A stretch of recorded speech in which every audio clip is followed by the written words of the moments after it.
मित्रांनो नमस्कार. माझ्याकडल्या वालाच्या बियाण्याविषयी मी असे सांगितले होते की तो उन्हाळ्यात येऊ शकत नाही, परंतु यावर्षी मी प्रथमच उन्हाळ्यात लावून पाहिला आहे आणि तो अशा प्रकारे किचन गार्डनमध्ये उत्पादन देत आहे. तरी मित्रांनो, तुम्ही किचन गार्डनमध्ये ते उन्हाळ्याच्या मोसममध्ये पण लावू शकता. तुम्ही बघू शकता सध्या चांगल्या प्रकारे त्याला शेंगा आलेल्या आहेत आणि ज्यांना वालाचं बियाणं मिळालं असेल त्यांनी उन्हाळ्याच्या सीझनमध्ये ते लावलं तरी चालते, कारण मार्केटमधील जहरीला भाजीपाला खाण्यापेक्षा जर काहीही न करता फक्त पाणी देऊन जर ह्या प्रकारची भाजी आपल्याला मिळत असेल तर लावण्यास हरकत नाही. धन्यवाद. आज या विषयावर अपडेट द्यायचे होते म्हणून हे व्हिडिओ काढून टाकला आहे आणि बाकी सगळं तर आहेच.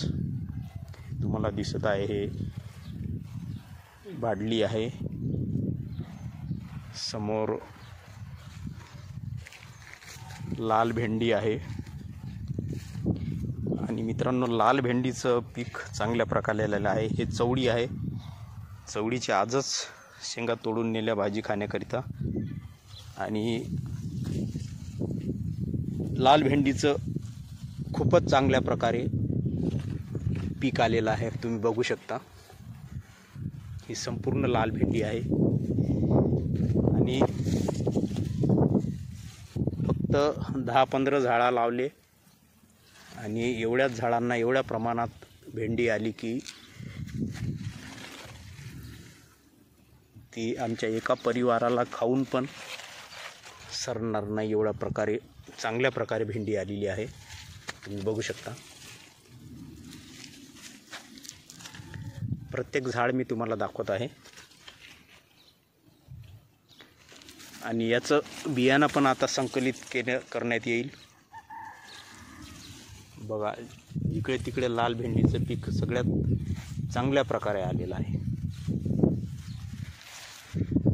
तर मित्रांनो, या विषयावरच अपडेट द्यायचं होतं की आपण आता उन्हाळ्यात लाल भेंडी, त्यानंतर चवळी आणि गवार हे सगळं लावू शकतो. आणि हे देशी जे पांढरे वांगे आहेत ते तर एवढ्या प्रमाणात आलेले आहेत की ते खाऊन बाकीचे बियाण्यासाठी ठेवलेले आहेत.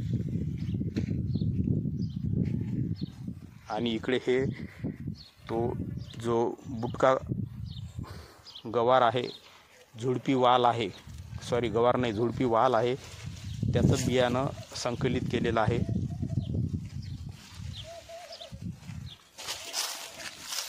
आणि हे गावरान तुरीच्या शेंगा हे बघा आत्ता पण खाण्यासाठी अवेलेबल आहेत आणि ह्या ज्या काही वाढल्या त्या बियाण्यासाठी संकलित करून ठेवण्यात आलेल्या आहेत.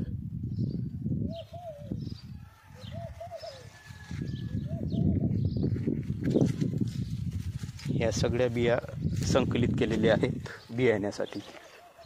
पूर्ण 1.5-2 महिने झाले आम्ही याच्या शेंगा खातोय आणि आता ज्या वाढल्या त्या बियाण्यासाठी संकलित करून ठेवण्यात येत आहे. तर मित्रांनो, धन्यवाद. हे होतं आजचं अपडेट.